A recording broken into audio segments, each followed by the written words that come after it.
إذا مسه الشر جزوعا وإذا مسه الخير منوعا صدق الله العظيم. سبحان اللہ. اللهم صل على محمد وعلى آل محمد كما صليت على إبراهيم وعلى آل إبراهيم إنك حميد مجيد.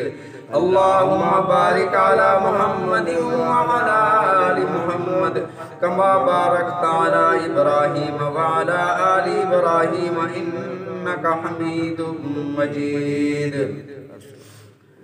سابقہ درس میں اللہ رب العزت نے یہ ارشاد فرمایا کہ مجرم قیامت کے دن یہ تمنا کرے گا، یہ آرزو رکھے گا کہ میری بیوی، میرے بچے، میری مال و دولت، میری ساری جائیداد، میرا خاندان، میرا قبیلہ، میرا جو کچھ ہے سب کا سب میں فدیہ دے کر میں رہا ہو جاؤں، میں چھوٹ جاؤں، میں جنت میں چلا جاؤں. وہ اولاد جس کے لیے دنیا میں جھوٹ بھی بولے، رشوتیں بھی لیں، گناہ بھی کیے، اللہ کے حکم بھی توڑے، اس اولاد کو فدیے میں پیش کرنے کے لیے تیار ہے. اللہ فرماتے ہیں اللہ ہرگز ایسا نہیں ہوگا. انہا لظا، بے شک وہ جس آگ میں جائے گا وہ جلانے والی آگ ہے. ہر آگ جلانے والی ہوتی ہے، دنیا کی آگ بھی جلاتی ہے، تو یہ خاص یہ کون سی آگ ہے؟ آتش سوزاں، ایسی آگ، نار اللہ الموقدہ، وہ آگ جو اللہ نے بھڑکائی ہے، التی تطلع علی الافئدہ، جو دلوں تک پہنچتی ہے وہ آگ. فرمایا اس کی خاصیت یہ ہے نزاعۃ للشوا، وہ اندرونی اعضاء کو جلا کے رکھ دیتی ہے، کھال کو دھیڑ دیتی ہے. تدعو من ادبر وتولا، اور یہ آگ بلائے گی، آگ جس کو جلا رہی ہے اس کو بلائے گی، پکارے گی، یا منافق، یا جامع المال، اے منافق، اے مال جمع کرنے والے، یا مشرک. اور ایک روایت میں نبی علیہ السلام نے ارشاد فرمایا کہ یہ آگ اونٹ کی گردن کی طرح سے گردن نکالے گی، اور جنہیں عذاب زیادہ سخت عذاب دینا مقصود ہوگا انہیں چن لے گی، جیسے پرندہ دانے چنتا ہے ایسے یہ چن لے گی. تدعو من ادبر وتولا، یہ پکارے گی اسے من ادبر، جس نے دنیا میں نبی علیہ السلام کے فرامین، آپ کی تعلیمات کو پیٹھ دکھائی، وتولا، روح گردانی کی، بلایا ادھر بھاگا ادھر. فرمایا وجمع فاوعى، مال جمع کرتا رہا، یہ نہ دیکھا کہ یہ مال حلال کا ہے یا حرام کا ہے، یہ کس طرف سے آ رہا ہے، کیسے آ رہا ہے، حالانکہ سارے خزانوں کے مالک اللہ ہیں. وَلِلَّهِ خَزَائِنُ السَّمَاوَاتِ وَالْأَرْضِ، زمین و آسمان کے سارے خزانے رب کے پاس ہیں. رفعنا بعضهم فوق بعض، کس بعض کو بعض پر فضیلت عطا فرما دی، لیکن اللہ نے انسان کو مکلف بنایا مال کمائے، حلال کمائے، حرام نہ کمائے، کمانے کی بھی شرط رکھ دی. فَأَوْعَى، سمیٹ کر رکھا، مال کے اوپر سانپ بن کے بیٹھ گیا، حقداروں کا حق ادا نہ کیا. فرمایا اس کو جہنم پکڑے گی. اللہ رب العزت نے ارشاد فرمایا ہے میرے محبوب صلی اللہ علیہ وسلم آپ اعلان فرما دیں، لا اسألکم علیہ اجرا، میں تم سے کسی اجر کا، کسی مزدوری کا سوال نہیں کرتا. ان اجری الا علی اللہ، میرا اجر، میری مزدوری تو میرے رب کے پاس ہے. وما انا من المتکلفین، میں تکلف کرنے والا بھی نہیں ہوں. کیسر و کسرہ میں رواج تھا، وہ کرسی اور میز کے بغیر کھانا نہیں کھایا کرتے تھے، وہ پلنگ کے بغیر سوتے نہیں تھے. رسول اللہ صلی اللہ علیہ وسلم نے عاجزی، تکلف سے بچ کر دکھایا. آقا علیہ السلام کو جو لباس میسر آیا وہ پہن لیا، جو کھانا آیا وہ سادہ کھانا کھا لیا، جو سواری میسر آئی اس سواری پر سواری فرما لی.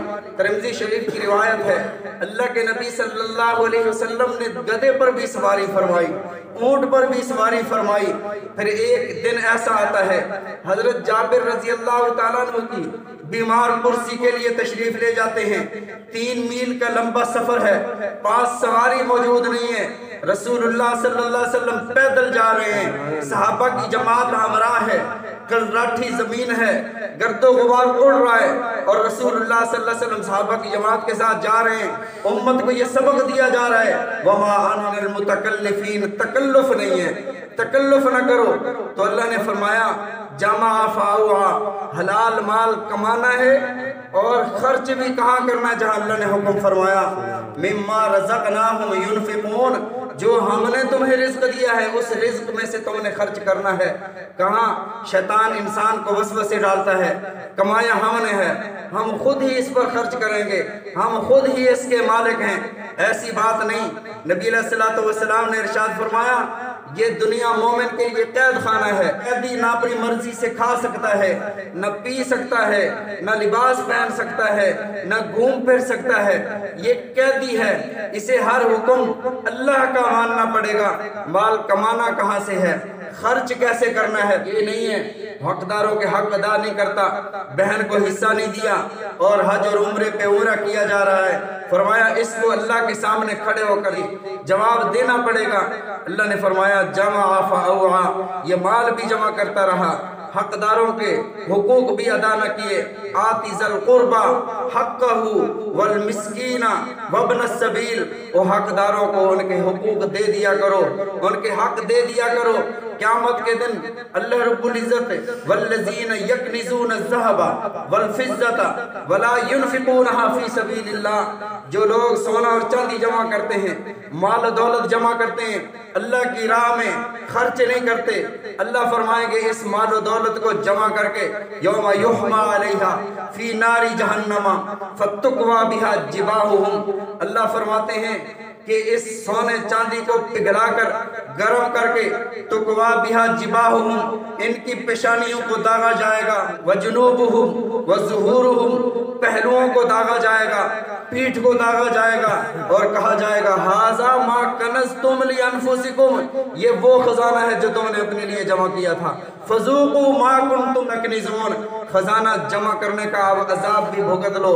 تو اللہ فرماتے ہیں جمع فاؤعا، جہنم انہیں پکڑے گی جنہوں نے جمع کیا، سمیٹ کر رکھا اور حقداروں کے حقوق ادا نہ کیے۔ فرمایا ان الانسان خلق ہلوعا، بے شک انسان جو دل کا بڑا کچا واقع ہوا ہے، وہ کیسے؟ اس پر اللہ نے آگے دلیل ارشاد فرمائی اذا مسہ الشر جزوعا، جب اسے کوئی تکلیف پہنچتی ہے جزا فضا کرنے لگتا ہے، بے صبرہ ہو جاتا ہے۔ دوسری جگہ ارشاد فرمایا اذا انعمنا علی الانسان اعرض ونأى بجانبی، جب انسان کو اللہ کی طرف سے کوئی خیر پہنچتی ہے پھر ایسے پہلو تہی کر جاتا ہے، ایسے گزر جاتا ہے جیسے اسے کچھ ہوا ہی نہیں ہے، یہ اللہ کے احکامات کو بھول جاتا ہے۔ وَإِذَا مَسَّهُ الشَّرُّ، اور جب کوئی تکلیف پہنچتی ہے فَذُو دُعَاءٍ عَرِيضٍ، بڑی لمبی لمبی دعائیں کرنے لگتا ہے، لمبی چوڑی دعائیں اللہ کی بارگاہ میں مانگتا ہے۔ سورہ یونس میں اللہ رب العزت نے ارشاد فرمایا وَإِذَا مَسَّ الْإِنسَانَ ضُرٌّ دَعَانَا لِجَنبِهِ قَاعِدًا أَوْ قَائِمًا، انسان کو جب کوئی تکلیف پہنچتی ہے لیٹے لیٹے بھی رب کو یاد کرتا ہے، کھڑے کھڑے بھی رب کو یاد کرتا ہے، بیٹھے بیٹھے بھی رب کو یاد کرتا ہے، اور جب وہ مصیبت ختم ہو جاتی ہے، وہ مصیبت ٹل جاتی ہے، مَرَّ كَأَن لَّمْ يَدْعُنَا إِلَىٰ ضُرٍّ مَّسَّ، وہ ایسے گزر جاتا ہے جس نے کبھی اس نے ہمیں بلایا ہی نہیں تھا۔ یہ انسان کی کیفیت ہے۔ اللہ فرماتے ہیں کچے دل کا ہے، صبر نہیں کرتا، مصیبت پر جزا فضا کرنے لگتا ہے۔ اذا مسہ الخیر منوعا، اور جب اسے خیر آ جاتی ہے، اس کے پاس مال آ جاتا ہے، منوعا، یہ بخیل بن کر اس مال کا سانپ بن کر بیٹھ جاتا ہے، یہ مال کو خرچ نہیں کرتا۔ پیسے اور مال کے اوپر سانپ بن کر نہ بیٹھو، بخیل بن کر نہ بیٹھو۔ اگر تم نے ایسا نہ کیا ان تتولوا یستبدل قوما غیرکم ثم لا یکونوا امثالکم، اللہ تمہاری جگہ دوسرے بندے لے آئیں گے جو اللہ کے دین کا کام کریں گے۔ وَإِذَا مَسَّهُ الْخَيْرُ مَنُوعًا، جب اس کو خیر پہنچتی ہے، اس کے پاس مال آ جاتا ہے، منوعا، وہ بخیل بن کر بیٹھ جاتا ہے، حقداروں پر خرچ نہیں کرتا جنہیں حق دینا ہوتا ہے۔ چچا بیمار ہے، اماں بیمار ہے، بہن کی چھت نہیں ہے، اور یہ عمرے پہ عمرہ کر رہا ہے، فرمایا اللہ کے سامنے کھڑے ہو کر اسے حساب دینا پڑے گا۔ زکوٰۃ کا معنی کیا ہے؟ مال کا پاک کرنا، مال کا پاک ہو جانا۔ جس نے کمایا ہی پہلے حلال ہے، جس نے کمایا ہی حلال ہے، وہ تو پہلے سے پاک ہے، دوبارہ اس کو پاک کرنے کا کیا مطلب ہے؟ اللہ نے فرمایا کہ اس زکوٰۃ میں، اس مال میں جو تمہیں دیا گیا ہے، اس میں یتیم کا بھی حق ہے، اس میں ذوی القربیٰ کا بھی حق ہے، اس میں مسکین کا بھی حق ہے۔ جب تک وہ حق ادا نہیں کرتے تمہارا مال پاک نہیں ہوتا۔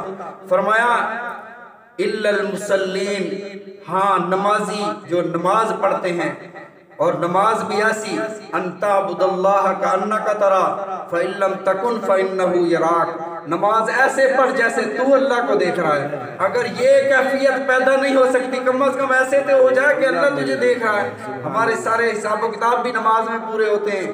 تو فرمایا الا المصلین، جو ایسی نمازیں پڑھتے ہیں اللہ ان کو صبر بھی عطا فرماتے ہیں اور اللہ انہیں بخل سے بھی بچا دیتے ہیں۔